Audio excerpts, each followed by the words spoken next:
In the heart of Los Angeles, nestled among the sprawling estates of the rich and famous, there's a mansion that holds a dark and chilling secret. For over 50 years, this grand home stood completely empty, a silent monument to a forgotten tragedy.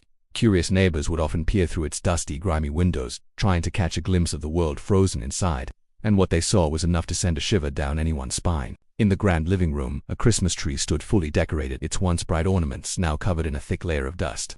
Beneath its drooping branches, wrapped Christmas presents lay scattered on the floor, their festive paper faded and brittle with age. It was a haunting tableau, a Christmas morning that never came, preserved like a fly in amber. What could have happened here? Why would a family abandon their home in the middle of the happiest time of the year, leaving everything behind, even their presents? The scene was a disturbing puzzle, a ghostly whisper of a story that the neighborhood couldn't forget. The mansion became a local legend, a place of mystery and speculation, with the unopened gifts at the very heart of its enigma. The story of this house is the story of a moment frozen in time. That moment was in December of 1959. The mansion, known as the Los Feliz Murder Mansion, belonged to a successful and highly respected cardiologist, Dr. Harold Perelson. He lived there with his wife Lillian and their 3 children, a teenage daughter named Jedi and 2 younger children, Joel and Debbie. To the outside world, they were the picture of a perfect, affluent American family living the dream in sunny California. They had wealth, status, and a beautiful home in one of the most desirable neighborhoods. The Christmas season of 1959 should have been a time of joy and celebration for the Perelson family. The house was decorated, the presents were bought and beautifully wrapped, and everything was set for a wonderful holiday. But beneath this veneer of perfection, a darkness was growing. Something inside Dr. Perelson was about to break, leading to a night of unimaginable horror that would forever seal the fate of their home and leave a permanent scar on the community. Time was about to stop, violently and permanently, inside the walls of the Los Feliz mansion. On the night of December 6, 1959, just a few weeks before Christmas, the festive peace of the Perelson home was shattered forever. In the dead of night while his family slept, Dr. Perelson's mind unraveled. For reasons that are still debated to this day, he entered the master bedroom where his wife Lillian was sleeping. What happened next was a brutal and sudden act of violence. The doctor attacked his wife, ending her life in a horrific instant. The commotion woke their 18-year-old daughter Jedi in her room down the hall. Alarmed by the screams, she rushed out to see what was happening. She found her father, his appearance wild and terrifying. He turned to his daughter and chillingly told her to go back to bed, claiming it was just a nightmare. But Jedi knew this was no dream. She saw the terror in her father's eyes and understood that her life was in danger. Instead of obeying him, she did the only thing she could think of. She turned and ran. Fleeing the house in terror, she managed to get to a neighbor's home and frantically called for help, her voice trembling as she described the horror unfolding in her own home. While Jedi was desperately calling for help, the tragedy inside the mansion reached its grim conclusion. Before the police could arrive on the scene, Dr. Harold Perelson took his own life. The police and emergency services soon flooded the quiet, tree-lined street, their flashing lights cutting through the pre-dawn darkness. They entered the home to discover a scene of shocking violence and tragedy. They found the doctor's 2 younger children, Joel and Debbie, completely unharmed but deeply traumatized, having been awakened by the chaos.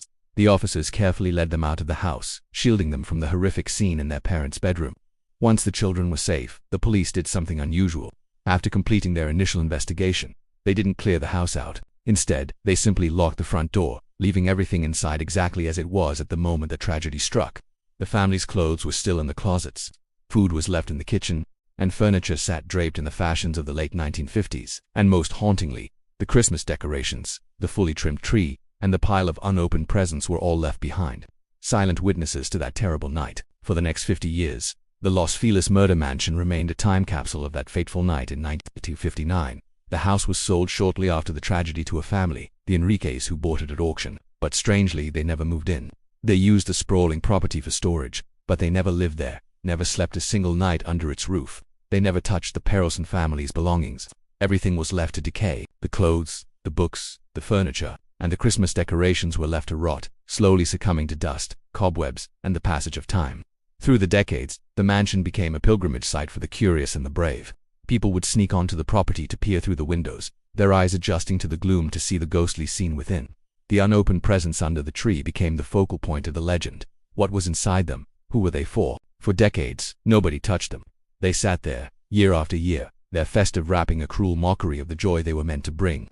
The mystery of the unopened gifts fueled the mansion's dark allure. The house was finally sold again in 2016 to new owners who began the long process of renovation, clearing out the dusty remnants of the Perelsons' life. But for half a century, the mansion stood as a monument to a Christmas that never came. The story became woven into the fabric of Los Angeles lore. People whispered that the house was haunted, that the ghosts of the Perelson family were still there, trapped in the memory of that horrific night. Some local legends claimed that the spirits of the family remained to guard the unopened gifts, forever waiting for a Christmas morning that was stolen from them. The image of the tree and the presents, frozen in time, is a powerful and unsettling one. It speaks to a sudden, violent interruption of life and happiness.